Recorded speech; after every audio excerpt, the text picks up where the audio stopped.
வாக்யஜ்ஞேன கல்பதாம்.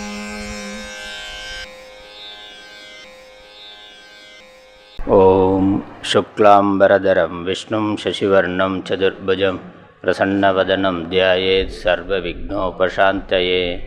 யா தேவி ஸ்தூயதே நித்யம் விபுதைர்வேதபாரகைः सा मे वसतु जिह्वाग्रे ब्रह्मरूपा सरस्वती. निधये सर्वविद्यानां विषजे भवरोगिणां गुरवे सर्वलोकानां दक्षिणामूर्तये नमः. श्रीदक्षिणामूर्तिसुदेशिकेन्द्रं द्वैपायनं सूत्रकृतं मुनीन्द्रं श्रीशङ्करं भाष्यकृतं यतीन्द्रं मद्देशिकञ्चापि नमामि विद्यै.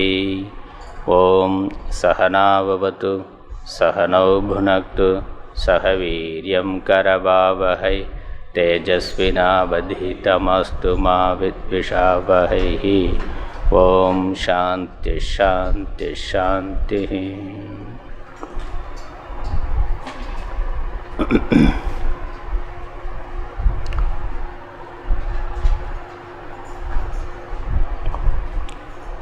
இந்த சாதுர்மாசிய புண்ணிய காலத்தில் ஒரு மாத வேதாந்த முகாம்.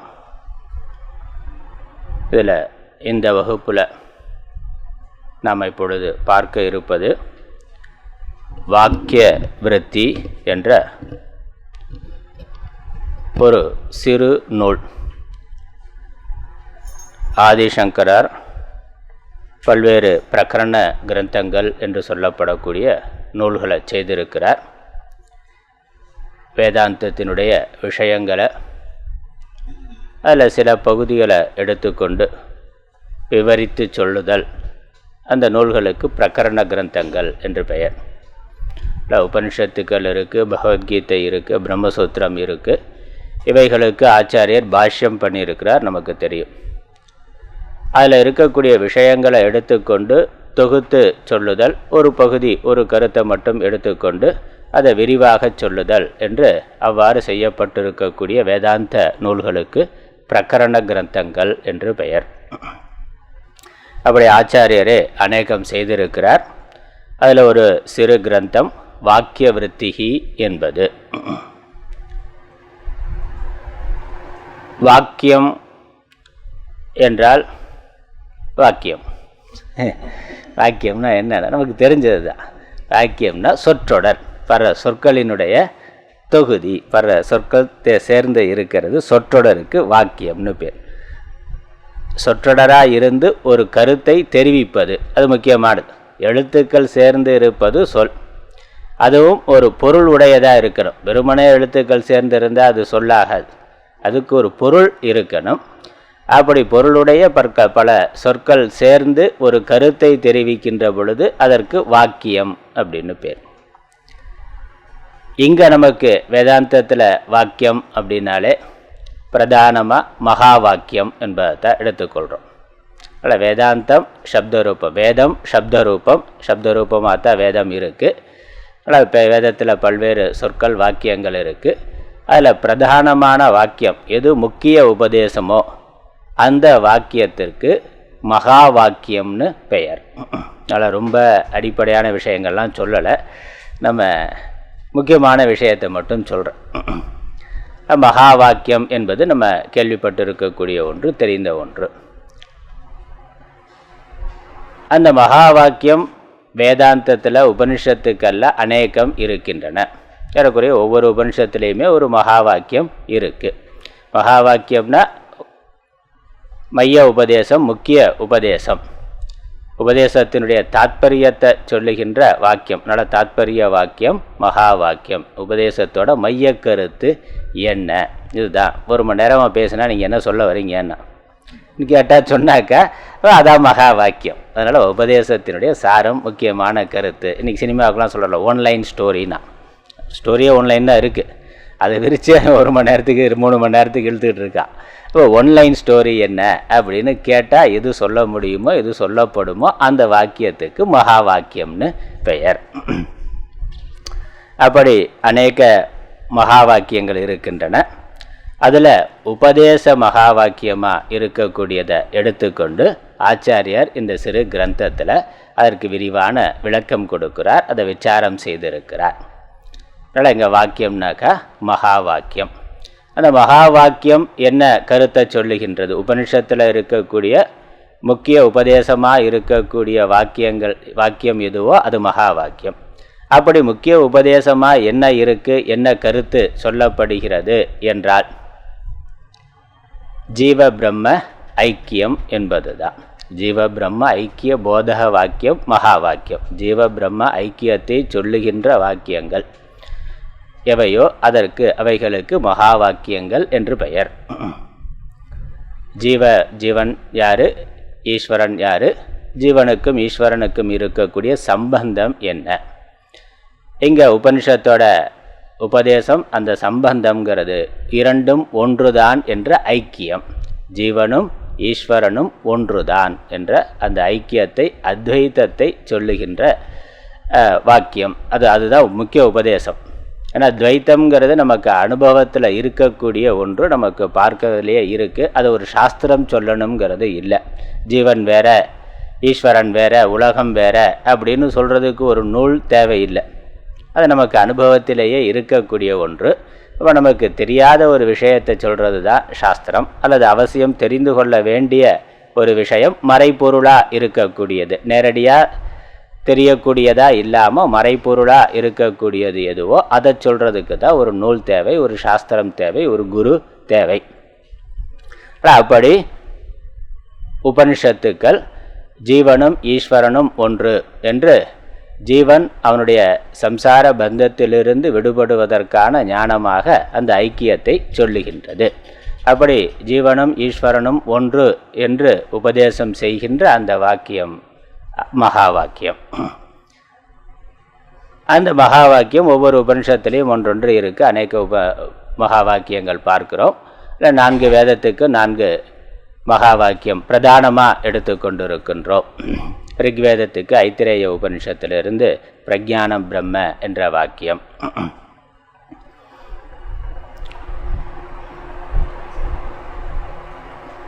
அகம் பிரம்மாஸ்மி என்ற வாக்கியம் பிருகதாரண்யக உபனிஷத்தில் இருந்து அகம் பிரம்மாஸ்மிங்கிற வாக்கியம் யஜுர்வேதத்துக்காக இருக்குது.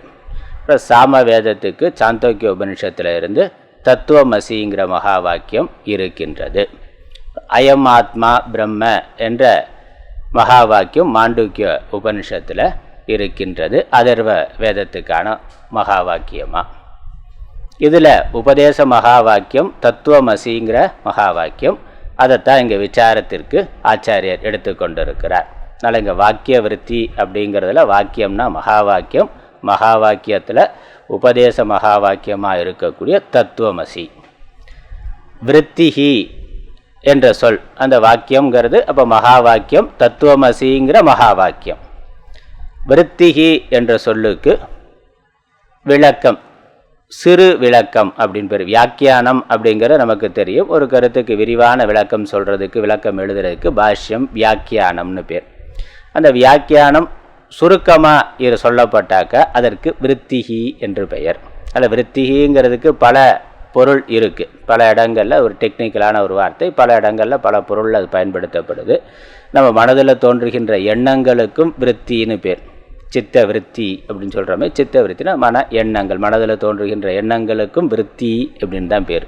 நம்ம ஜீவனம் வாழ்க்கைங்கிறது கூட விருத்தி அப்படிங்கிற சொல் பயன்படுத்தப்பட்டிருக்கு. இந்த இடத்துல விருத்திகி அப்படிங்கிறதுக்கு சிறு விளக்கம், சிறு வியாக்கியானம். பெருசாக இருந்தால் வியாக்கியானம்னு பேர், அதுவே குறுகிய சிறிய அளவில் இருந்தாக்க அதற்கு விருத்திகின்னு பேர். ஆனால் வாக்கிய விருத்திகி என்பது வாக்கிய விளக்கம், மகா வாக்கிய விளக்கம், குரு விளக்கம். அதனால் சிறுனா குரு விளக்கம். ஆனால் இங்கே இந்த நூலில் 53 ஸ்லோகங்கள் இருக்குது. விவேக சூடாமணி பார்த்தா ஆச்சாரியர் பண்ணியிருக்கிறார், ரொம்ப விரிவாக பண்ணியிருக்கிறார், விரிவாக அங்கே இருக்குது. அதே இது இந்த நூலில் 53 ஸ்லோகங்கள் மட்டும்தான் இருக்குது. ஆனால் 1 மாத கேம்புக்கு இது போதும். அதே சமயம் ஒரு நல்ல ஆழமான ஒரு கருத்துடையதாக இருக்குது. நம்ம தத்துவபோதம் பார்க்கிறோம், அதில் அடிப்படையான எல்லா விஷயங்களும் வரும். அப்புறம் உபனிஷத் முண்டகோ உபனிஷத்திலும் பார்க்க இருக்கிறோம், அதுலேயும் எல்லா விஷயங்களும் வரும். இதில் மகா வாக்கியத்தை மட்டும் எடுத்துக்கொண்டு விசாரம் பண்ணுறது இந்த நூல். இந்த நூல் பல கிரந்தங்கள் உபனிஷத்துகள் இருக்கிற மாதிரி, பல பிரகரண கிரந்தங்கள் இருக்கிற மாதிரி குரு சிஷ்ய சம்வாதமாகவே இருக்குது. அப்படி சொல்கிறது பழக்கம் இருக்குது. குரு சிஷ்ய சம்வாதமாக தான் பல நூல்கள் செய்யப்பட்டு இருக்கின்றன. உபனிஷத்தும் கூட அப்படித்தான் இருக்குது. ஒரு சிஷ்யன் குருவை அணுகி இதனுடைய சந்தேகத்தை கேட்பான், அல்லது பந்தத்திலிருந்து விடுதலை அடைகிறதுக்கான என்ன உபாயம் என்று கேட்பான். அந்த உபாயத்தை குரு உபதேசம் பண்ணுறது என்று அந்த நூல் அமைக்கப்பட்டிருக்கும். அப்படி இந்த நூலும் குரு சிஷ்ய சம்வாதமாகத்தான் இருக்குது. அதிலிருந்து என்ன தெரிவிக்கிறார்கள்? வேதாந்தம் குரு மூலமாக படிக்கணும். முக்கியமானது அதான். உபனிஷத்தில் ஏன் அது குரு சிஷ்ய ரூபமாக இருக்குன்னா, அது குருவிடம் இருந்து தான் கேட்டு தெரிந்து கொள்ள வேண்டியது, குரு வாயிலாக படிக்க வேண்டியது, அறிந்து கொள்ள வேண்டியதுங்கிற கருத்தும் அங்கே இருக்குது. அப்படி இந்த நூல் குரு சிஷ்ய சம்வாத ரூபமாக அமைக்கப்பட்டிருக்கு. 53 ஸ்லோகங்களோட தத்துவம் அசி என்ற மகா வாக்கியத்தினுடைய விசாரமாக இருக்கின்றது. இந்த நூலில் இருக்க முதல் 10 பாடல்கள் இறைவணக்கம், குரு வணக்கம், அப்புறம் குரு சிஷ்ய அறிமுகம். அதனால் முகவுரையாக இருக்குது. முதல் 10 பாடல்கள் முகவுரையாக இருக்குது. அடுத்து 2வது இருக்கக்கூடிய கருத்து மகா வாக்கியத்தில் இருக்கக்கூடிய தத் என்ற தொம் என்ற பதத்தை எடுத்துக்கொண்டு அதை விசாரம் பண்ணுது. தொம்பத விசாரம் 2வது விஷயம். அதுக்கப்புறம் தத்பத விசாரம் 3வது விஷயம். 4வது விஷயம் வாக்கிய விசாரம். முழுசாக தத்துவமசிங்கிற மகா வாக்கியத்தை எடுத்துக்கொண்டு அது என்ன கருத்தை சொல்லுகின்றதுன்னு வாக்கிய விசாரமாக இருக்கின்றது. 5வது கருத்து இந்த ஞானத்தினுடைய பலன் என்ன, சாதனம் பலன் ரெண்டுமே சொல்லப்பட்டிருக்கு. கடைசி அதை முடிக்கிற பொழுது அதை சொல்கிறேன். தத்துவபோதம் முதலான நூல்கள் ஆரம்பத்தில் இருந்து அதை சொல்லிவிட்டு அப்புறம் கடைசியில் வரும். இந்த நூலில் முதல்ல விஷயத்தை சொல்லிவிட்டு கடைசியில் இந்த நூலை படிக்கிறதுக்கு என்ன தகுதி, படிக்கிறதுனால ஏற்படக்கூடிய என்ன பலன் என்று ரொம்ப சுருக்கமாக சொல்கிறேன். அதனால் சாதனம் பலன் கடைசி 5வது விஷயமாக இருக்குது. அதனால் இந்த நூலுடைய அமைப்பு அப்படி இருக்குது. முகவுரை, அப்புறம் தொம்பத விசாரம், தத்பத விசாரம், வாக்கிய விசாரம், கடைசியாக சாதனம் பலன் என்று 53 ஸ்லோகங்களில் ரொம்ப அழகாக ரொம்ப எளிமையாகவும் சொல்லப்பட்டிருக்கு. பல யுக்திகளோட ஜீவஸ்வரூபம் என்ன, ஈஸ்வர ஸ்வரூபம் என்ன, இந்த வாக்கியம் மகா வாக்கியம் எப்படி ஜீவ பிரம்ம ஐக்கியத்தை சொல்லுகின்றது என்பதை ரொம்ப அழகாக ஆச்சாரியர் செய்திருக்கின்றார். இதான் இதனுடைய முகவுரை. முதல் ஸ்லோகம் இறை வணக்கமாக இருக்கு. அளவு முதல் ஸ்லோகம் இறை வணக்கம், 2வது ஸ்லோகம் குரு வணக்கம். முதல் ஸ்லோகத்தை பார்க்கலாம்.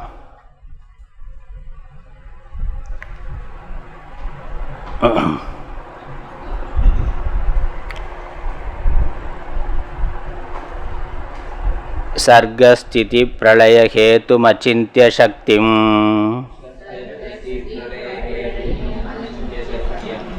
விஸ்வேஸ்வரம் விதித விஸ்வமனந்தமூர்த்திம்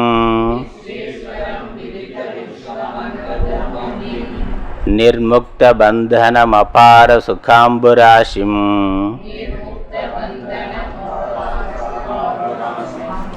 ஸ்ரீவல்லபம் விமலபோதகனம் நமாமி. சர்கஸ்திதி பிரளய ஹேதுமச்சிந்த்ய சக்திம் விஸ்வேஸ்வரம் விதித விஸ்வமனந்தமூர்த்திம் நிர்முக்த பந்தனமபார சுகாம்புராசிம் ஸ்ரீவல்லபம் விமலபோதகனம் நமாமி.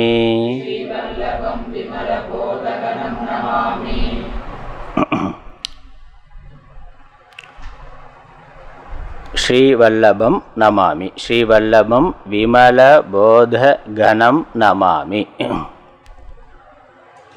நமாமி வணங்குகின்றேன், நான் வணங்குகின்றேன்.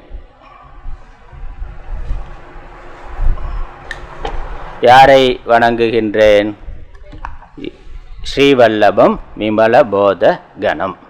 இறை வணக்கம்ங்கிறது மங்கள வாழ்த்து என்பது ஒரு நூலினுடைய தொடக்கமாக எல்லா ஆச்சாரியர்களாலும் செய்யப்படுவது.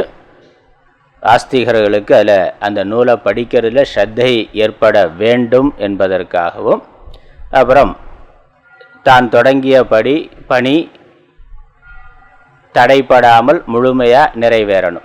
நூல் எழுதுறது 2 காரணம். நூல் எழுத தொடங்கினது முழுசாக முடியணும், வேறு எந்த தடைகளால் அது நின்று போய்விடக்கூடாது. என்ன நோக்கமோ, நம்ம எதை சங்கல்பம் பண்ணி தொடங்குகிறோமோ முழுமையாக நிறைவேற வேண்டும் என்பதற்காக பிரார்த்தனை பண்ணுறோம். அதுக்கப்புறம் அது பலருக்கும் பயனுள்ளதாக இருக்க வேண்டும். நிறைய பேர் எழுதி வச்சிருக்கு, பிரிண்ட் பண்ணலைன்னா, இல்லை பிரிண்ட் பண்ணியிருக்கு விற்பனை ஆகலை போகலைன்னா பிரயோஜனம் இல்லை. அப்போ அது நிறைய பேருக்கு போகணும், நிறைய பேரால் படிக்கப்படணும் என்ற அந்த ஒரு நோக்கம், அது ஒரு பிரார்த்தனை இருக்குது. அதனால் நான் தொடங்குகின்ற காரியம் முழுமையாக நிறைவேற வேண்டும், அது பலருக்கும் பயனுள்ளதாக இருக்க வேண்டும். இந்த 2 காரணங்களுக்காக இறை வணக்கம் செய்யப்படுகின்றது. மங்கள வாழ்த்துன்னு சொல்கிறோம். அந்த இறை வணக்கம் செய்கிறதுலேயும் பல விதமான வகைகள் இருக்குது. இது நமஸ்கார ரூப மங்களம். தெளிவாக நான் இறைவனை வணங்குகிறேன் என்று தெளிவாக இருக்குது. நமஸ்கார ரூப மங்களம் என்று பெயர்.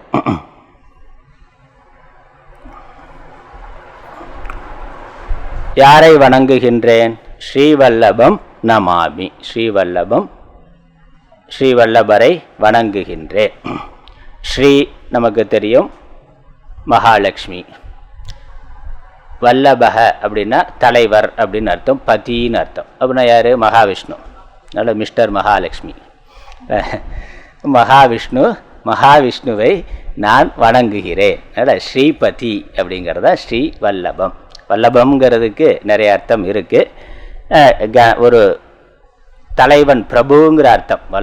வல்லப அப்படின்னாக்கா தலைவன் என்று பொருள். பொதுவாக தலைவன் பிரபு என்ற அர்த்தம். அதனால் கணபதி அப்படிங்கிற அர்த்தம் கணங்களுக்கு தலைவன். அதனால் விநாயகருக்கும் வல்லப கணபதினு பார்க்குறோமே, வல்லப கணபதின்னு இருக்குது. வல்லபன்னா தலைவன், கணங்களுக்கெல்லாம் சிவகணங்களுக்கெல்லாம் தலைவராக இருக்கிறவர் அப்படின்னு. இங்கே ஸ்ரீக்கு தலைவராக இருக்கிறவர். அல்லது விநாயகர் வணக்கமாகவும் எடுத்துக்கொள்ளலாம். ஸ்ரீ வல்லபருங்கிறதே விநாயகரை குறிக்கிறதா. தெய்வங்களுக்கு ஸ்ரீ சொல்கிறது எல்லா விதமான ஐஸ்வர்யங்களையும் உடையவர்னு.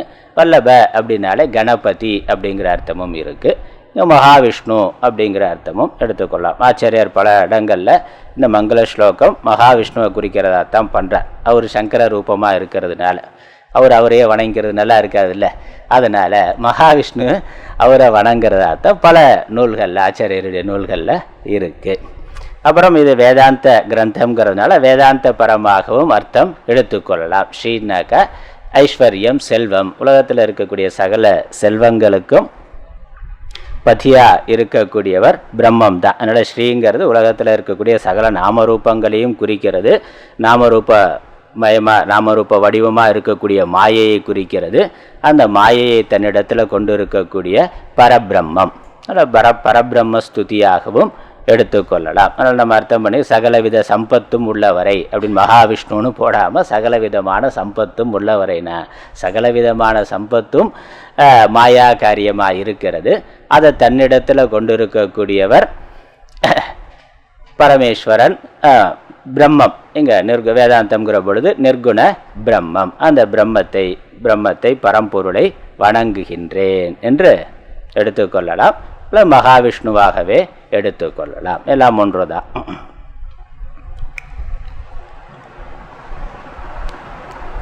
அந்த ஸ்ரீவல்லபர் மகாவிஷ்ணு எப்படி இருக்கிறார்னா விமல போத கணம்.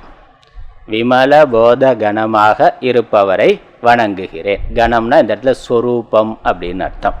விமல போத ஸ்வரூபமாக, அறிவு ஸ்வரூபமாக, ஞான ஸ்வரூபமாக, சித் ஸ்வரூபமாக இருக்கக்கூடிய மகாவிஷ்ணுவை, பரம்பொருளை, பரபிரம்மத்தை வணங்குகின்றேன். ஞான கணமாக, ஞான ஸ்வரூபமாக இருக்கக்கூடியவர். அவருடைய ஞானம் எப்படிப்பட்டது?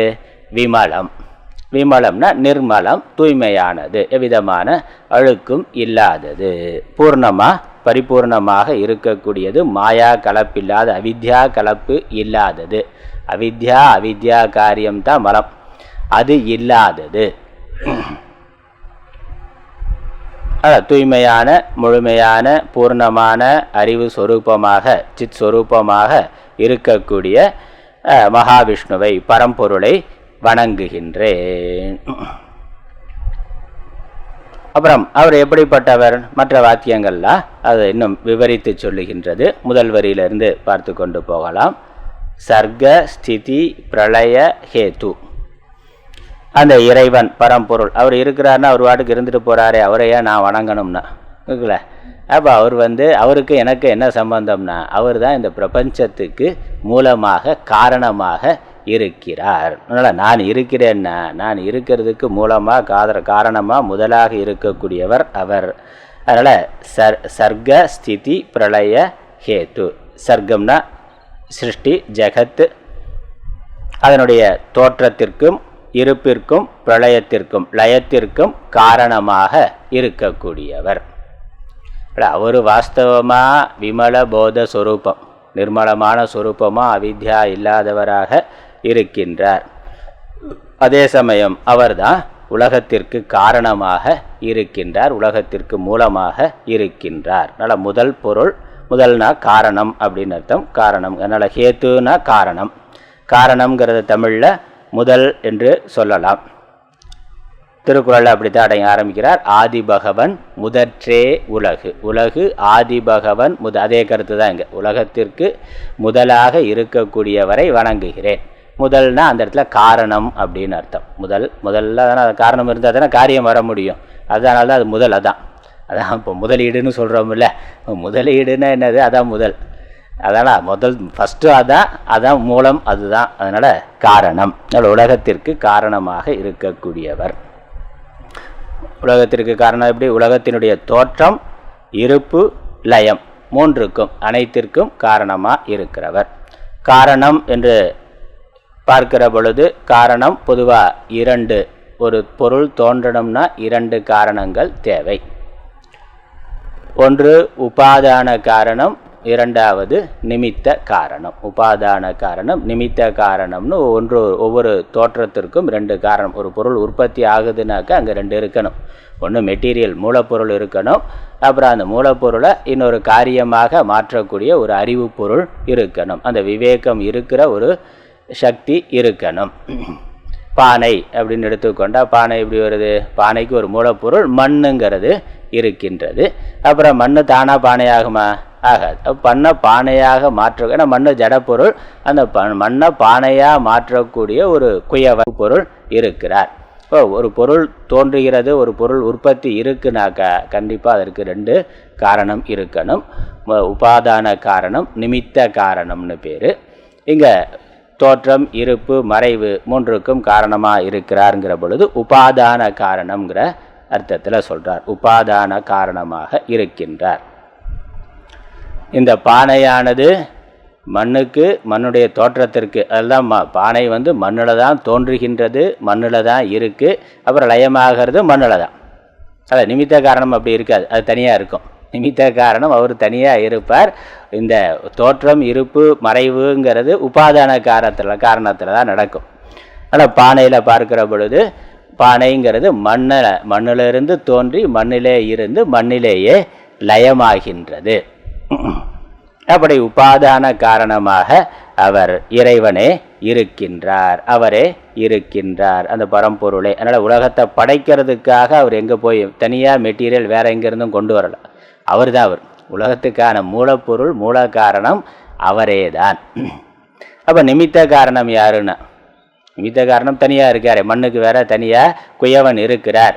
அப்போ இறைவன் உபாதான காரணமாக ஈஸ்வரன் இருக்கிறாருனாக்க, அப்போ நிமித்த காரணம் யார்? தனியாக வேற ஒரு ஆள் இருக்கணுமே, அவரும் அதான்.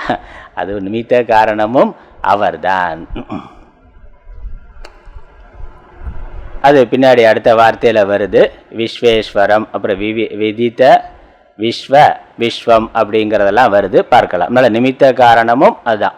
அதனால் எங்கள் உலகத்தை பொறுத்த வரைக்கும் உலகம் எப்பொழுதும் அப்படியே இருக்கக்கூடியது அல்ல. சிலர் என்ன சொல்ல, இயற்கைவாதிகள் படைத்தவரெல்லாம் ஒன்றும் கிடையாது, அதுவாக இருக்குன்னா. இயற்கைங்கிறது இயற்கையாகவே இருக்குது, அவ்வளோதான். பஞ்சபூதங்கள் அப்படியே இருக்குது, அதை யாரும் படைக்கலாம் இல்லை, அது அப்படியே இருக்கக்கூடியது. அதனால் அதுக்கு தனியாக ஒரு இறைவன் அப்படிங்கிறதெல்லாம் தேவையில்லை, சொல்ல வேண்டியது இல்லை என்று சொல்லுகிறார்கள். அது அப்படியே இருக்குனாக்கா அப்படியே தான் இருக்கணும்.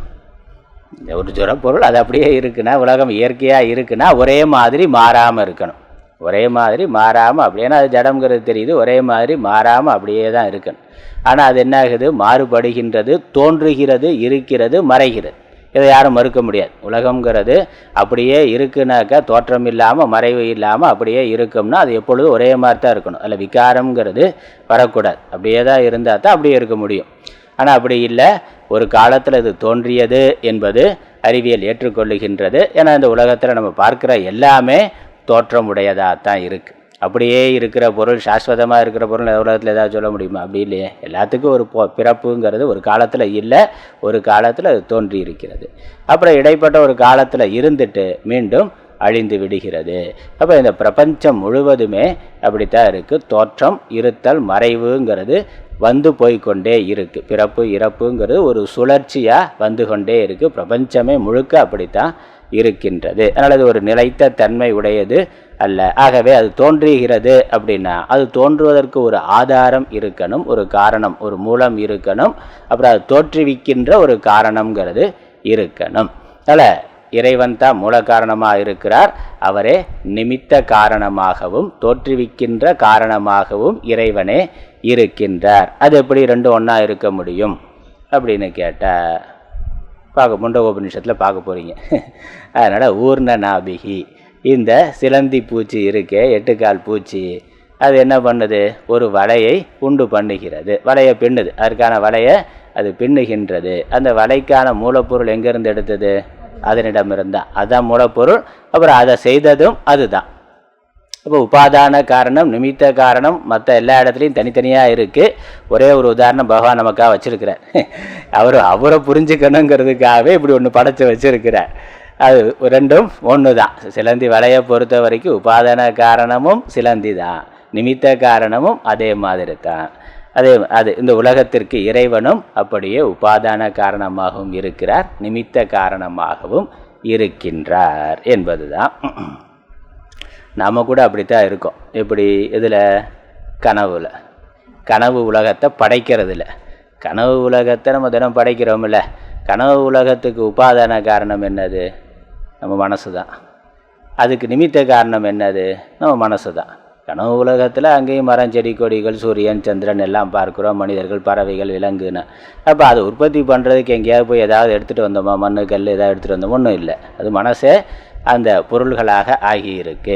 அது சிருஷ்டி பண்ணதும் அதான். மனசு தான் ஒரு ரூபமாக ஜட உலகமாக இருக்குது. அப்புறம் அதை நடத்தி கொண்டு இருப்பதாகவும் அது இருக்குது. அப்போ கனவு உலகத்துக்கு உபாதான காரணம், நிமித்த காரணம் ரெண்டுமே மனது தான். அதே மாதிரி தான் இந்த ஜகத்திற்கு உபாதான காரணமும் நிமித்த காரணமாகவும் இருக்கின்ற அவரை, அந்த மகாவிஷ்ணுவை, அந்த பரம்பொருளை நான் வணங்குகின்றேன்.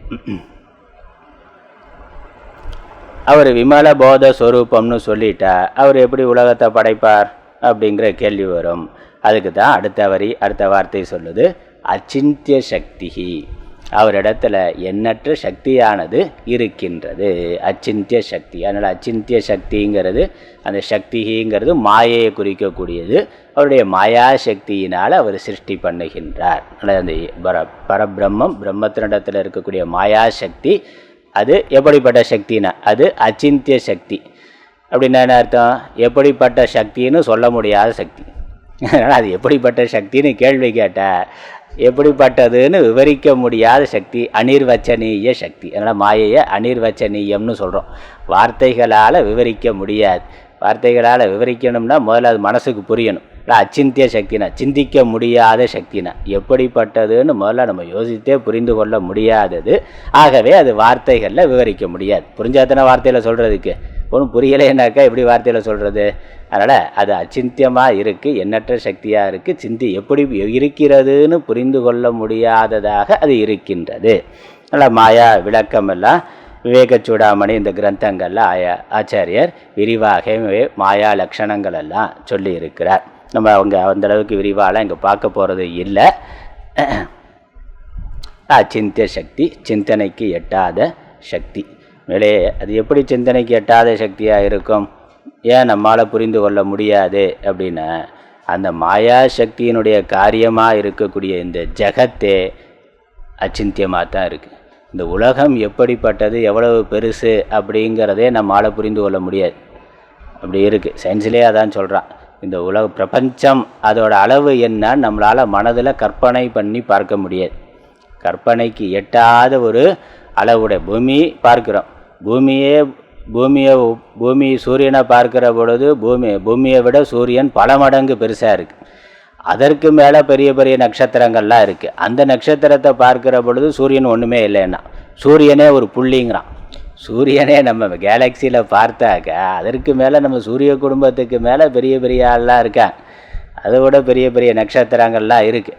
அந்த நட்சத்திரத்தை ஒப்பிட்டு பார்த்தா சூரியனே ஒரு புள்ளினாக்க அப்போ நம்ம பூமி என்ன சொல்கிறது, அந்த பூமிக்குள்ளே நம்ம தேசத்தை என்ன சொல்கிறது, நம்ம ஊர் தெருவு வீடெல்லாம் என்ன சொல்கிறது, நாமளை என்ன சொல்கிறது. அதனால் இதெல்லாம் ஒரு புள்ளியாக கூட வைக்க முடியாது. உலக வரைபடத்தை உண்மையிலேயே அதோட ரேஷியோவில் வரையவே முடியாதுங்கிறான். அதோட கணக்கில் ஒரு பூகோளத்தை வரைகிறது அப்படின்னா சூரியன் சந்திரன்லாம் ஒரு போடுறோம்ல, நமக்கு அந்த கிரகத்தை நடுவில் சூரியன் இருக்கிறார், சூரியனோட குடும்ப கடம்புறன்னு அதோட அந்த அளவு ரேஷியோ கணக்கு பண்ணி வரையவே முடியாதுங்கிறான். புள்ளி வச்சா எங்கேயோ போய் வைக்கணும். அதோட ரேஷியோ, அதோட சூரியனுடைய அளவு, பூமியோட அளவு, மற்ற கிரகங்களோட அளவு போட்டாக்கா ஒரு மேப்புக்குள்ளேயே கொண்டு வர முடியாது. அப்போ ஒரு குத்துமதிப்பாக வரைஞ்சி கொண்டு இருக்கிறோம். அப்போ நம்ம சூரிய குடும்பத்தையே நம்ம கணக்கு பண்ண முடியாது, எவ்வளோ பெருசு இருக்குதுன்னு தெரியாதுன்னா நம்ம பால்வீதி மில்கிவேல இதே மாதிரி இன்னும் பல சூரிய குடும்பம் இருக்குது. அதற்கு வெளியே இதே மாதிரி எவ்வளவோ பால்வீதி இருக்குது, எவ்வளவோ கேலக்ஸி இருக்குங்கிறான். அதனால் இந்த பிரபஞ்சத்தோட சக்தி அளவு எவ்வளவுங்கிறது நம்ம மனசுனால் எந்த காலத்திலையுமே கற்பனை பண்ண முடியாது, அறிவியலாலும் அளவிட முடியாது. அதனால் காரியமே இப்படி இருக்குன்னா அதற்கான காரணம் எப்படி இருக்கணும் அதான் பார்க்கணும். அதனால் காரியமான பிரபஞ்சமே அச்சிந்திய சக்தி அச்சிந்தியமாக தான் இருக்குது. புரிந்து கொள்ள முடியாததா, கற்பனைக்கு எட்டாததாக இருக்கிற பொழுது இதற்கு காரணமான மாயை அது அதை விட கற்பனைக்கு சிந்தனைக்கு எட்டாதது. அது எங்கே இருக்குது, அது தனியாக இல்லை, அது பிரம்மத்தினுடைய அம்சமாக பிரம்மத்தினிடத்தில் இருக்கின்றது, பிரம்மத்தை சார்ந்ததாக இருக்கின்றது. அதனால் அச்சிந்திய சக்தி அசிந்திய சக்தியை உடையவராக, அச்சிந்திய சக்தியாக அல்லது சக்தியை உடையவராக, மாயா சக்தியை தன்னிடத்தை கொண்டவராக. ஏன்னா அவர் சிருஷ்டி பண்ணாருன்னா சிருஷ்டி பண்ணதுக்கு ஒரு சகாயம் வேணுமே, அது அவரிடத்தில் இருக்கக்கூடிய மாயா சக்தி தான். அதற்கு அப்புறம் அவர் படைத்த உலகத்தை அடுத்த வார்த்தை விஸ்வேஸ்வரம். விஸ்வ ஈஸ்வரம், அவரால் படைக்கப்பட்ட பிரபஞ்சம் உலகம், அதனால் அது விஸ்வம். ஈஸ்வரம்னா அதற்கு தலைவனாக இருக்கக்கூடியவர், அதை கட்டுப்படுத்துபவராக, அதை நடத்துபவராக, அதை ஆள்பவராக இருக்கக்கூடியவர். ஈஸ்வரன் அப்படின்னா ஆள்பவன் அப்படின்னு அர்த்தம். அதிலிருந்து ஆண்டவன்கிற வார்த்தை வந்தது. ஆள்பவர், உலகத்தை ஆள்பவராக அவர் இருக்கிறார். அதனால் உலகத்திற்கு காரணமாக மட்டும் இல்லை, அந்த உலகத்தை நடத்துபவராகவும் முழு உலகத்தையும் தன்னுடைய கட்டுப்பாட்டில் வைத்திருப்பவராக இருக்கிறார். நான் ஒன்று உற்பத்தி பண்ணவருடைய கட்டுப்பாட்டில் அது இருக்கணுங்கிற அவசியம் இல்லை. நம்ம பசங்களை நம்ம சொல்கிறத கேட்குறாங்களா என்ன, இல்லை நம்ம தான் உற்பத்தி பண்ணோம், நம்ம தான் தோற்றுவித்தோம், ஆனால் நம்ம கட்டுப்பாட்டில் இருக்காங்களான்னா இல்லை. அதே மாதிரி இறைவன் படைத்தார் சரி, ஆனால் உலகம் அவருடைய சக்திக்குட்பட்டதா இல்லை, அவருடைய கட்டுப்பாட்டில் இல்லைன்னு சொல்ல முடியாது. ஒன்றொன்றும் அவருடைய கட்டுப்பாட்டில் தான் இருக்கின்றது. முழு உலகத்தையும் ஆள்பவராக இருக்கிறார். ஏன்னா நம்மளுடைய குழந்தைகள் நமக்கு வேறையாக அந்நியமாக வெளியே இருக்காங்க, அதனால் நம்ம கட்டுப்படுத்த முடியாது. இங்கே அவர் என்னது, அவர் தான் உபாதான காரணமாகவும் உள்ளே இருக்கிறார், உள்ளேயும் அவர் தான் இருக்கிறார். அதனால் உள்ளேருந்து நடத்துகிறவர் அவர் தான், வெளியே இருந்து நடத்துகிறவரும் அவர் தான். அதனால் விஸ்வேஸ்வரம், இந்த தோன்றி இருக்கக்கூடிய அனைத்திற்கும், பிரபஞ்சம் அனைத்திற்கும் ஈஸ்வரராக, உலகை ஆள்பவராக இருக்கிற அந்த ஸ்ரீ வல்லபரை நான் வணங்குகின்றேன், மகாவிஷ்ணுவை வணங்குகின்றேன். அப்புறம் அவர் படைத்த உலகத்தை பற்றிய முழுமையான அறிவு அவருக்கு இருக்கின்றது. அதனால் வாளறிவன் அப்படின்னு திருக்குறளில் சொல்லப்படுது. அறிவு சொரூபமாகவும், ஏன்னா உபாதான காரணம்ங்கிறது ஜடமாக இருக்கும், மண்ணுக்கு பானைக்கு மண்கிறது ஜடமாக இருக்குது. அதே மாதிரி உபாதான காரணம்னா அவர் ஜடப்பொருளாக இருப்பாரான்னா, அவர் ஜடப்பொருள் உள்ள அவர் சேத்தன வஸ்துவும் தான் படைத்த பிரபஞ்சத்தை பற்றிய முழுமையான அறிவு உடையவர். அதனால் விதித்த விஸ்வம், விதித்த விஸ்வம்னா விஸ்வத்தை அறிந்தவர். விஸ்வங்கிறது இந்த இடத்துல அனைத்தையும் அப்படிங்கிற அர்த்தம். விஸ்வங்கிறதுக்கு ரெண்டு பொருள் உண்டு. உலகம்னு ஒரு பொருள், அனைத்தும்னு பொருள். அனைத்துமாகவும் இருப்பவர், அனைத்தையும் அறிந்தவர். அனைத்துமாகவும் அனைத்துக்கும் மூலமாக காரணமாக இருப்பவர், அனைத்தையும் ஆள்பவராக இருப்பவர், அனைத்தையும் அறிந்தவர். அனைத்து பற்றியும் முழுமையான அவருக்கு அறிவு இருக்கின்றது. சர்வஜர் என்று பெயர். தமிழில் திருக்குறள் அதை வாளறிவன்கிறல சொல்கிறார். ஆனால் முதல் குறளில் பார்த்தோம்னாக்கா உபாதான காரணம்ங்கிற அர்த்தத்தில் உலக முதல்வன் ஆதி பகவன்னு சொல்கிறார். இரண்டாவது திருக்குறளில் வாளறிவன் அவர் சித் ஸ்வரூபம். முதல்ல சத்து சொல்லப்பட்டது, இரண்டாவதுல சித் ஸ்வரூபம் சொல்லப்பட்டது. அவர் சர்வஜராக இருக்கிறார், சர்வேஸ்வரனாக இருக்கிறார், சர்வஜனாக அனைத்தையும் அறிந்தவராக அறிவு ஸ்வரூபமாக இருக்கிறார். அதுக்கப்புறம் அனந்த மூர்த்தி, அவரே எண்ணற்ற வடிவங்களாகவும் இருக்கின்றார், எல்லையற்ற வடிவமுடையவராக இருக்கிறார். அனந்தம், உலகத்தில் என்னெல்லாம் நாமரூபங்கள் இருக்கோ அனைத்து நாமரூபமாகவும் அவரே இருக்கின்றார். அதனால் அனந்த மூர்த்தியாகவும் அவரே இருக்கின்றார். அது விஸ்வரூபம், அல்ல விஸ்வரூபம், உலக ரூபமாக அவரே இருக்கின்றார். அதனால் பானைகள் அப்படின்னா மண்ணுங்கிற பொழுது அது ஒன்று தான். ஆனால் பானைகள் அப்படின்னு அதிலிருந்து தோன்றி இருக்கக்கூடிய காரியம் அநேகமாக இருக்குது.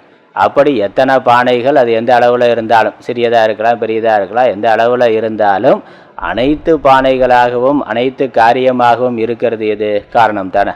உபாதான காரணம் தான் அனைத்து காரியமாகவும் இருக்கும். அதிலேருந்து எவ்வளவு காரியங்கள் நம்ம உண்டு பண்ணாலும் அனைத்துமாகவும் ஒரே உபாதான காரணம் தான் இருக்குது. ஒரே மண்ணு தான் எண்ணற்ற வடிவங்களில் பல பானைகளாக இருக்கின்றது. ஒரே தங்கம் தான் பல்வேறு வடிவங்கள், அது ஒரு கிராமாக இருக்கலாம், பெரிய ஒரு ஒட்டியானமாக பெரிய அளவில் சவரனாக இருக்கலாம். எப்படி இருந்தாலும் ஒரே தங்கம் தான். அதனால் காரணம், உபாதான காரணம் எதுவோ அது காரியம் முழுவதும் இருக்கும். காரியம் எண்ணற்ற வடிவங்களில் இருந்த அனைத்துமாகவும் அது இருக்கும்.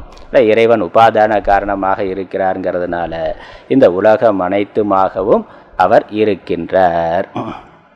உலகம் அனைத்துமாக இருந்தால் அப்போ அது ஒரே மாதிரி தானே தெரியணும்னா, எல்லாம் ஒரே பொருள்னா ஒன்றா தானே தெரியணும். அங்கே தான் மாயாசக்தி, அச்சிந்திய சக்தி இருக்குது. அது என்ன பண்ணியிருக்கு?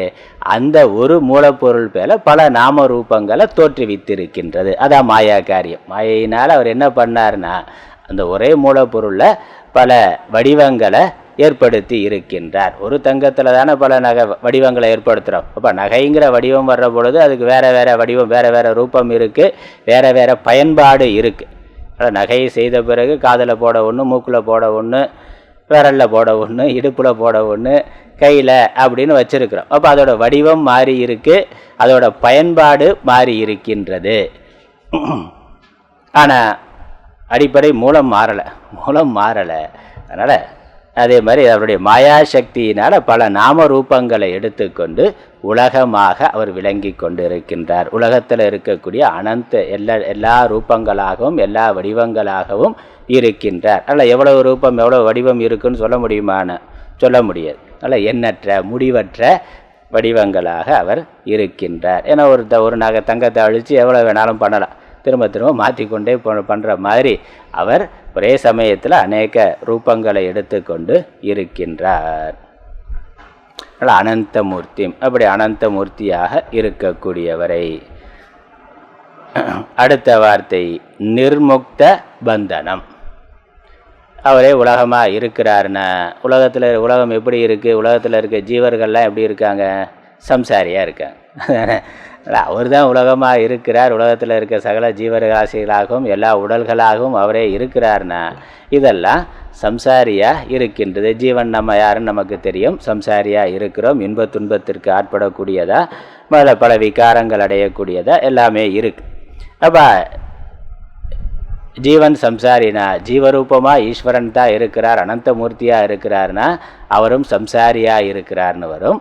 அப்படி இல்லைன்னு காமிக்கிறதுக்காக நிர்முக்த பந்தனம்னு. அதனால் அவர் உலகமாக இருந்தாலும் அனந்த ஜீவர்களாக இருந்தாலும் அவர் பந்தத்தை அடையாதவராக இருக்கின்றார், பந்தம் இல்லாதவராக, அதனால் எவ்விதமான கட்டும் இல்லாதவராக.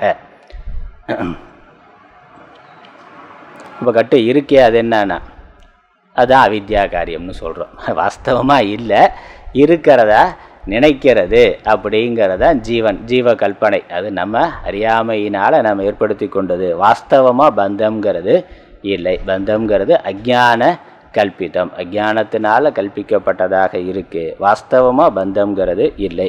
இன்னும் சொல்லப்போனால் அஜ்ஞானம் எது வரைக்கும் இருக்கோ அது வரைக்கும் தான் பந்தம்ங்கிறது இருக்குது. அஜ்ஞான நிவர்த்தி ஆகிட்டால் பந்த நிவர்த்தி ஆகிவிடுகின்றது. தங்கம் நகையாக ஆனதுனால தங்கத்துக்கு ஏதாவது குறை உண்டானா? ஒன்றும் இல்லையே, அது அப்படியே தான் இருக்குது. தங்கம் தங்கமாகவே தான் இருக்குது. ஆனால் அது நகையான பிறகு செய்கூலி சேதாரம்லாம் சொல்கிறான். அதனால் செய்கூலி சேதாரம்லாம் எங்கே போகிறான்னா அது தங்கத்தினால ஒன்றும் இல்லை, அது இருக்குது. அது மாதிரி அது உலகம் மாறினதுனால அதனுடைய அடிப்படை தன்மை மாறுகிறதுனா மாறுவது இல்லை, அது அப்படியே நிர்முக்தமாக இருக்கின்றது. இப்போ அறியாமையினால் நாம் அது பந்தத்தை அடைந்ததாக கருதுகின்றோம்.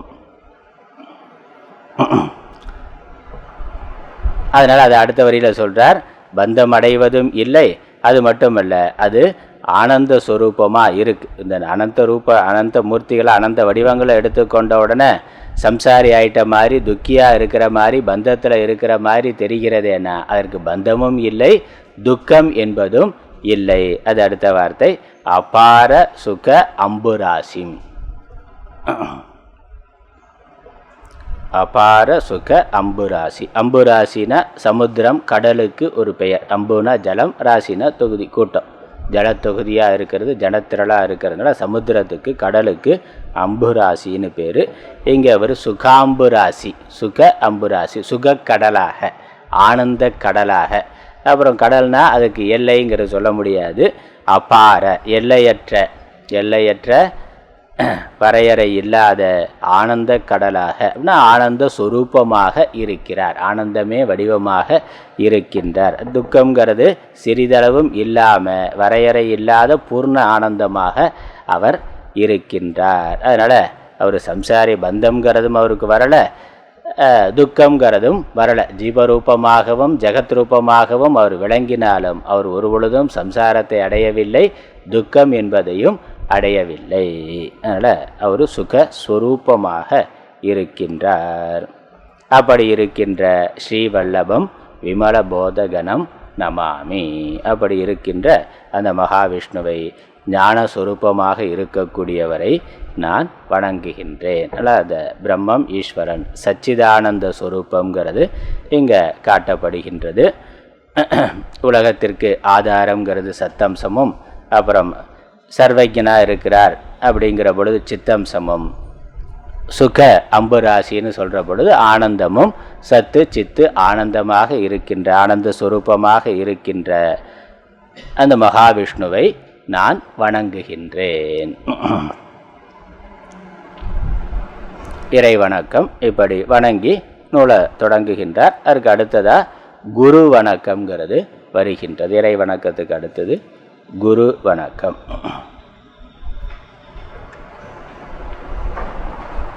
இரண்டாவது பாடல். யஸ்ய பிரசாதாத் அகமேவ விஷ்ணுः மய்யேவ சர்வம் பரிகல்பிதம் ச இத்தம் விஜானாமி சதாத்மரூபம் தஸ்யாங்கிரி பத்மம் பிரணதோஸ்மி நித்யம். யஸ்ய பிரசாதாதகமேவ விஷ்ணுः மய்யேவ சர்வம் பரிகல்பிதம் ச இத்தம் விஜானாமி சதாத்மரூபம் தஸ்யாங்கிரி பத்மம் பிரணதோஸ்மி நித்யம்.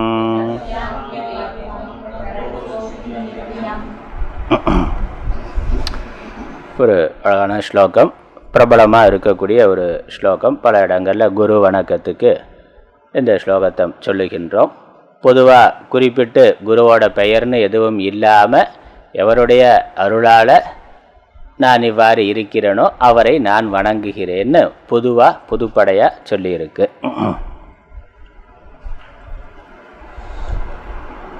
யஸ்ய பிரசாதாத் அகம் ஏவ விஷ்ணுஹு மயி ஏவ சர்வம் பரிகல்பிதம் ச இத்தம் விஜானாமி சதா ஆத்மரூபம். இதில் இந்த சதாத்மரூபங்கிறத 2 விதமாக பிரிக்கலாம். சத் ஆத்மரூபம்னு பிரிக்கலாம், அல்லது சதா ஆத்மரூபம்னே பிரிக்கலாம். சதான எப்பொழுதும், ஆத்மரூபம் அல்லது சத் ஆத்மரூபம், சத் ஸ்வரூபமாக இருக்கக்கூடிய ஆத்மா அப்படிங்கிற அர்த்தம். 2 விதமாகவும் இலக்கணப்படி பிரிக்க முடியும். தஸ்ய அங்கிரி பத்மம் பிரணதோஸ்மி நித்யம். அகம் பிரணதக அஸ்மி. நான் எப்பொழுதும் வணங்குகின்றேன். நித்தியம் எப்பொழுதும், ஒவ்வொரு நாளும் எப்பொழுதும் வணங்குகின்றேன். எப்பொழுதும் நான் அவரை வணங்குகின்றேன். அவரைனா எவரை? அவரைங்கிறது கூட தஸ்ய அங்கிரி பத்மம், அவருடைய திருவடி தாமரைகளை வணங்குகின்றேன். அங்கிரி பத்மம், பத்மம்னா தாமரை, அங்கிரினா திருவடிகள். அவருடைய திருவடி தாமரைகளை நான் எப்பொழுதும் வணங்குகின்றேன். அவர் என்ன பண்ணார்? அதை அழகாக விவரிக்கின்றார். யஸ்ய பிரசாதாத். யஸ்ய பிரசாதாத்னா எவருடைய அருளால், எவருடைய அனுகிரகத்தினால், எவருடைய அருளால், எவருடைய உபதேசத்தினால். அதனால் அருள்ங்கிறது இங்கே ஏதோ கடைக்கண் பார்வை, வேற சக்ஷு தீட்சை, ஸ்பர்ஷ தீட்சை அப்படி இல்லை. உபதேசம், உபதேசங்கிறது தான். அதான் உண்மையான அருள். அதான் நமக்கு முழுமையாக சம்சார பந்தத்திலிருந்து விடுவிக்கக்கூடியது.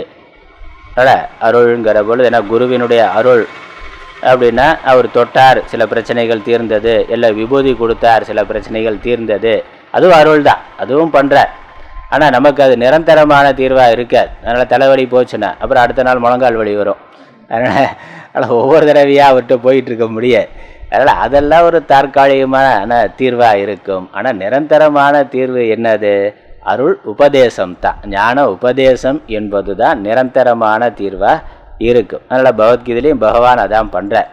உபதேசம் தான் அங்கே பண்ணுறார். அந்த அர்ஜுனுடைய துக்க நிவர்த்திக்கு, சோக நிவர்த்திக்கு ஞான உபதேசம் பண்ணுறார். ஏன்னா அதுதான் நிரந்தரமான தீர்வாக இருக்கும். அதனால் இங்கே எவருடைய அருளால் அப்படின்னா எவருடைய அருள் உபதேசத்தினால், ஞான உபதேசத்தினால் என்ன ஆனேன்னா அகமேவ விஷ்ணுகு, நான் விஷ்ணு ஆயிட்டேன்னா. எவருடைய அருளால் நானே விஷ்ணுவாக ஆகிவிட்டேனோ, விஷ்ணுவாக இருக்கின்றேனோ. விஷ்ணு, விஷ்ணுங்கிறது முதல்ல ஸ்ரீவல்லபம்னு வந்தது, அதே தான் இங்கே விஷ்ணுன்னா. அப்போ முதல்ல ஸ்ரீவல்லபம் மகாவிஷ்ணுவை வணங்குகிறேன்னு. இங்கே என்னென்னா நானே மகாவிஷ்ணுவை ஆகிவிட்டேன்னு. அவர் நானே மகாவிஷ்ணு ஆகிட்டேன், அவர் ஏன் வணங்கணும்னு? நான் மகாவிஷ்ணுவாக ஆகிவிட்டேன். அதனால் விஷ்ணுங்கிறது பரபிரம்ம ஸ்வரூபம், பரபிரம்ம ஸ்வரூபமாக, பிரம்மஸ்வரூபமாக எவருடைய அருளால் நான் ஆனேனோ. அப்போ அவருடைய அருள் உபதேசத்தினால அஜ்ஞான நிவர்த்தியானது ஏற்பட்டது. அஜ்ஞான நிவர்த்தி ஆனதுனால என்னுடைய ஜீவ பாவமானது போய்விட்டது, நான் ஜீவன்கிற எண்ணமானது போய்விட்டது. ஆகவே மகாவிஷ்ணுவாக இருக்கிறேன். அதனால் ஒரு நகையானது அல்லது ஒரு பானையானது எவருடைய அருளால் நான் மண்ணாக ஆனேனோனோ, எவருடைய அருளால் நான் தங்கமாக ஆனேனோ அப்படின்னா என்ன அர்த்தம்? அது அறியாமையினால் நகை நகை, நான் நகை அப்படின்னு நினச்சி கொண்டு இருந்தது, அல்லது நான் பானை பானை நினைத்து கொண்டிருந்தது. பானைன்னு நினைத்தாக்க அதற்கு ஒரு பிறப்பு உண்டு, ஒரு தற்காலிகமான இருப்பு உண்டு, அப்புறம் அழிவு உண்டு, மரணம் உண்டு. அப்புறம் அதுக்கு நடுவில் எவனாவது ஓட்டை போட்டு போவான். அது வேறு. பானையாக இருந்தால், மண் பானையாக இருந்தாக்க அதில் விகாரம் வரும், தேஞ்சு போகும், பயன்படாமல் போகும், அந்த மாதிரி எல்லாம் வரும். இதயத்தில் ஓட்டைன்னா அந்த மாதிரி எங்கேயாவது பானையில் ஓட்டை விழும். அதெல்லாம் வரப்போ நான் பானைன்னு நினைக்கிற பொழுது தோற்றம், இருப்பு, மறைவுங்கிறது வருது, நடுவில் விகாரங்கள் வருது, அதனால் சுகதுக்கங்கள் எல்லாம் வருது. ஆனால் நான் மண் என்று புரிந்து கொண்ட அங்கே தோற்றங்கிறதும் இல்லை, இருப்புங்கிறதும் இல்லை, மறைவுங்கிறதும் இல்லை. அல்லது தோற்றமாக இருக்கிற பொழுதும் மண் இருக்குது, இருப்பு இருக்கிற பொழுதும் மண்ணாகவே இருக்குது, அது மறைஞ்சு போனாலும் மண்ணாகவே இருக்கின்றது. அதனால் இந்த விகாரங்கள், இந்த பிறப்பு இறப்பெல்லாம் நடுவில் வந்து போகக்கூடியதாக இருக்குது. அந்த மூலப்பொருள் மாறாமல் முழுமையாக அப்படியே இருக்கின்றது, எந்த விகாரமும் அடையாமல் பூர்ணமானதாக இருக்கின்றது. அந்த மாதிரி நான் ஜீவன்கிற எண்ணம் சரீரத்தை வைத்துக்கொண்டு எனக்கு இருந்தது. இங்கே குரு உபதேசம் என்னது? இது ஜீவன்கிறது ஒரு தோற்றம், நாமரூபம், அது காரியம். இதற்குள்ள காரணமாக உயிராக ஆத்மாவாக இருக்கிறது பிரம்மம் என்று காமிச்சு, நீ ஜீவன் அல்ல, நீ ஆத்மான்னு காமிச்சார். அதனால் என்னென்ன, நான் ஜீவன்கிற எண்ணத்தை விட்டு விட்டேன். நான் ஜீவன்கிற உடம்பு விடலை, அது பாட்டுக்கு இருந்துருப்போது, அதை விடணுங்கிறது இல்லை. பானை மண்ணாகிறதுக்கு என்னன்னா பானை வடிவத்தை விடணுமான்னா வேண்டியதில்லை. பானைங்கிறது வெறும் தோற்றம் தான், நான் மண்ணாகவே தான் இருக்கிறேன்னு புரிந்து கொண்டால் போதும். நகை நான் தங்கமாக இருக்கிறேங்கிறத புரிந்து கொண்டால் போதும். நகைங்கிறது அதை அடுத்த வரியில் சொல்கிறார், மையேவ சர்வம் பரிகல்பிதம் சேனா, இது என் மேலே கல்பிக்கப்பட்டிருக்கின்றது. உலகங்கிறது என் மேலே கல்பிக்கப்பட்டிருக்கின்றது. நான் அந்த பிரம்மமாக இருக்கிறேன். இந்த உலகத் தோற்றங்கள் எல்லாம் என்னிடத்தில் கல்பிக்கப்பட்டிருக்கின்றன. அதனால் நான்கிற ஜீவபாவம் ஒரு கல்பனை. இங்கே பிரம்மம் என்பது தான் வாஸ்தவம், சத்தியம் என்பதை எவருடைய அருளால் நான் புரிந்து கொண்டிருக்கின்றேனோ. இத்தம்னா இவ்வாறு சதா சதா ஆத்மரூபம் விஜானாமி, எப்பொழுதும் சதா விஜானாமி, சதான்னு எடுத்துக்கொண்டால் சதா விஜானாமி, அதுக்குள்ளே வந்துடும். எப்பொழுதும் நான் என்னுடைய ஆத்மஸ்வரூபத்தை, என்னுடைய யதார்த்த ஸ்வரூபத்தை, இந்த உடல் மனம் புத்தி இவைகளெல்லாம் அனாத்மா, அது வாஸ்தவம் இல்லை, அது கல்பித்தம், மாயா கல்பித்தம், அவித்யா கல்பித்தம், அது என்னிடத்தில் இருக்கிறது. வாஸ்தவமாக நான் சச்சிதானந்த ஆத்மா என்று அந்த ஆத்மஸ்வரூபத்தை, என்னுடைய யதார்த்த ஸ்வரூபத்தை, நான் என்பதற்கு உண்மையான பொருளாக மெய்ப்பொருளாக இருக்கக்கூடிய அந்த ஆத்ம ரூபத்தை எப்பொழுதும் விஜானாமி அறிகின்றேன். அல்லது சத் ஆத்மரூபம், வாஸ்தவமாக சத்தாக இருக்கக்கூடிய இந்த உடம்பு அசத்தாக இருக்குது, அது சத்தாக இருக்கிற மாதிரி இருக்குது, ஆனால் அது அசத்து, வாஸ்தவமாக அது அசத்து, வெறும் தோற்றமாக இருக்கே ஒழிய உண்மை பொருள் அது அல்ல. உண்மை பொருள் அது ஆத்மாதான். ஆத்மாதான் உண்மையான இருப்பு உடையது. பானை இருக்கிறதுன்னு சொன்னாலும் அந்த இருப்புங்கிறது உண்மையிலேயே மண்ணை சார்ந்தது, மண் தான் இருக்கிறது. பானைங்கிறது ஒரு தோற்றமாக இருக்கே ஒழிய பானைங்கிறதுக்கு வாஸ்தவமான இருப்புங்கிறது மண்ணை விடுத்து இல்லை. மண்ணோட இருப்பை எடுத்துக்கொள்ளாமல் பானை மாத்திரம் இருக்க முடியாது, தங்கத்தோட இருப்பை எடுத்துக்கொள்ளாமல் நகை மாத்திரம் இருக்க முடியாது. அதனால் பானை இருக்கிறது, நகை இருக்கிறது அப்படின்னு சொன்னால், இல்லை தங்க நகை இருக்கிறதுன்னா, இப்போ தங்க நகை இருக்கிறதுங்கிறத அந்த இருக்கிறதுங்கிறத தங்கத்தில் சேர்க்கறதா நகையில் சேர்க்கறதான்னா, உண்மையிலேயே அது தங்கத்தோடு சேர்ந்தது, தங்கம்தான் உண்மையிலேயே இருக்கிறது. அதனால் உண்மை பொருள் நகை இருக்கிறது, பானை இருக்கிறதுன்னு சொன்னாலும் அந்த இருப்பு தங்கத்தை சேர்ந்தது, மண்ணை சேர்ந்தது. இது மாதிரி சத்து, இந்த உடம்புல நான் இருக்கிறேன்னு நம்ம சொல்லி கொண்டு இருந்தாலும் இங்கே நானாக இருக்கிறது ஆத்மா.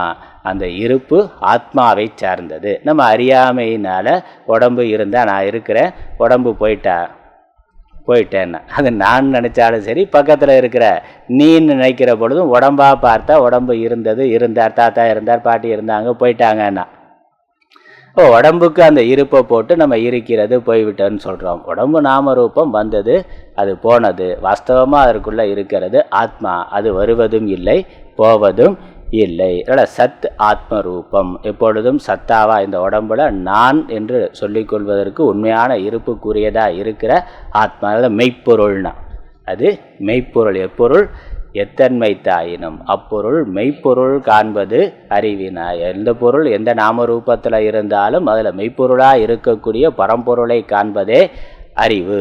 அப்படி ஏன்னா மெய்யுணர்தல், அங்கே மெய்யுணர்தல் அதிகாரம் பிரம்ம தத்துவத்தை ஆத்மாவை புரிந்து கொள்றத சொல்லக்கூடியது.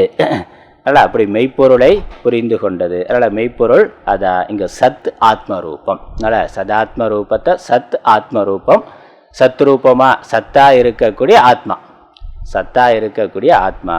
அல்லது சதா ஆத்மரூபம்னு பிரித்தா சதாங்கிறத விஜானாமி, எப்பொழுதும் நான் அதை மறக்காமல் இருக்கிறேன்னா. பாடம் கேட்டேன் வெளியே போனோன்னா மறந்துருச்சுன்னு இல்லாமல் அதுவும் குருவோட அனுகிரகம் தான். அதனால் இவருடைய அருளால் சதா ஆத்மரூபம் சதா விஜானாமினா, எப்பொழுதும் நான் அதை உணர்ந்து கொண்டே அறிந்து கொண்டே மறக்காமல் இருக்கின்றேனோ அந்த குருவை நான் அவர் அவ்வளோ ஸ்ட்ராங்காக உபதேசம் பண்ணியிருக்கிறார். மறந்து போக முடியாத அளவுக்கு அவ்வளோ உறுதியாக தெளிவாக உபதேசம் பண்ணி இருக்கிறார்.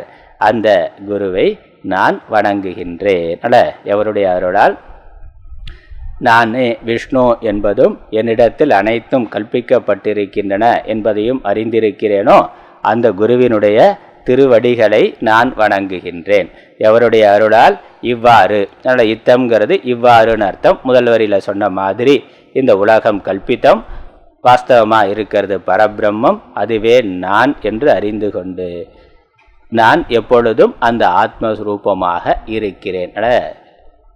அந்த கேட்கறது மட்டுமில்லை, அந்த ஞானத்திலேயே எப்பொழுதும் இருக்கிறார். அதனால் குருவோட உபதேசம் இந்த நீ பிரம்மம் மற்றதெல்லாம் கல்பித்தம்ங்கிறது, அதை தெரிந்து கொண்டு அந்த ஆத்மரூபமாகவே நான் எப்பொழுதும் இருக்கிறேன்னா எப்பொழுதும் அதே சிந்தனையில் அது மறக்காமல் எப்பொழுதும் இருக்கிறதுனோ எவருடைய அருளால் அவ்வாறு இருக்கின்றேனோ அவருடைய திருவடி தாமரைகளை நான் வணங்குகின்றேன்.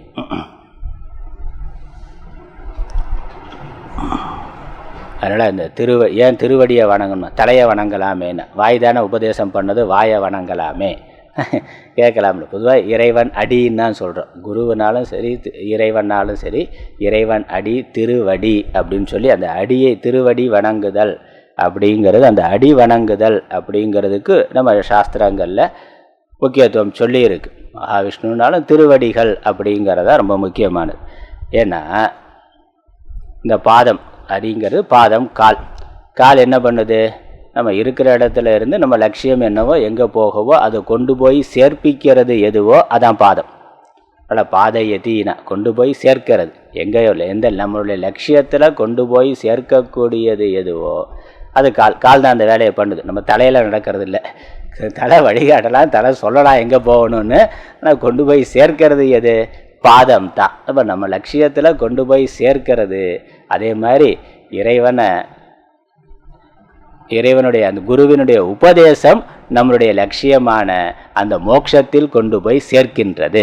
திருவடிங்கிறது எப்படி ஒரு திருவடி நம்முடைய லட்சியத்தில் கொண்டு போய் சேர்க்கின்றதோ, ஒரு அடி பாதமானது எங்கே போகணுமோ அங்கே கொண்டு போய் சேர்க்கிறதோ, அது மாதிரி குருவினுடைய உபதேசம் நாம் எங்கே போகணுமோ அங்கே கொண்டு சேர்க்கின்றது. அதனால் திருவடிங்கிறது இங்கே உபதேசத்தை குறிக்கிறதுன்னா அவருடைய ஞானத்தை, அவருடைய ஞான உபதேசத்தை குறிக்கின்றது, அவருடைய அருளை குறிக்கின்றது. அது நம்மை அவரிடத்தில் கொண்டு சேர்க்கும். ஆச்சாரியருக்கே பகவத் பாதர்னு சொல்கிறோம். சங்கராச்சாரியர் பகவத் பாதர்னா, அப்போ பகவந்தம் பாதயதினா இறைவனிடத்தில் நம்மை கொண்டு போய் சேர்ப்பவர்னா, அவருடைய சாஸ்திரங்களாக அவருடைய பாஷ்யத்தை படிக்க என்னென்னா நம்ம எங்கே போகணுமோ அங்கே கொண்டு போய் நம்மளை சேர்த்து விடுகிறார். அதனால் அவருக்கு பகவத் பாதர்னா. அந்த மாதிரி குரு நம்ம சேர வேண்டிய இலக்கில் ஒரு கால் மாதிரி இருந்து அவருடைய உபதேசத்தின் மூலமாக நம்முடைய லட்சியத்துக்கு கொண்டு போய் சேர்த்து விடுகின்றார். ஏன்னா இங்கே நம்ம அடைய வேண்டிய இலக்கு பரம புருஷார்த்தம், அது அடையப்பட வேண்டியதாக இல்லை, ஏற்கனவே சித்தவஸ்துவாக இருக்குது, அது ஏற்கனவே நம்மளுடைய சொரூபமாக இருக்குது. அதனால் அவர் தூக்கி கொண்டு போய் விடணுங்கிறது இல்லை, அவருடைய ஞான உபதேசமானது போதுமானது, எங்கே போகணுமோ அங்கே கொண்டு போய் சேர்த்துவிடும். அதனால் திருவடி தாமரைகளை வணங்குகின்றேன். இறைவனுடைய திருவடி தாமரைகளை நான் வணங்குபவனாக இருக்கின்றேன். பிரணதக அஸ்மி நித்தியம், எப்பொழுதும் நான் வணங்குபவனாக இருக்கின்றேன்.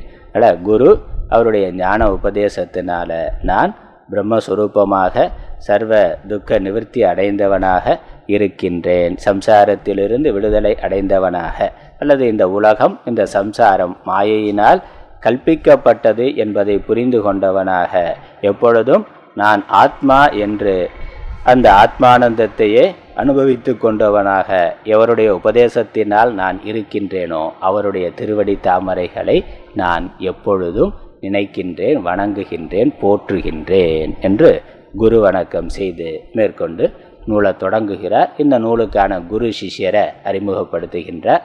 நம்ம அடுத்த வகுப்பில், நாளை வகுப்பில் தொடரலாம்.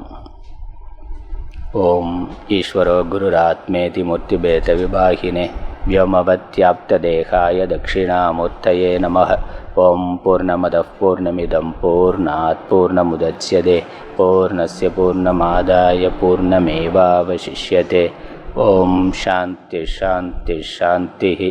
हरिः ओम्।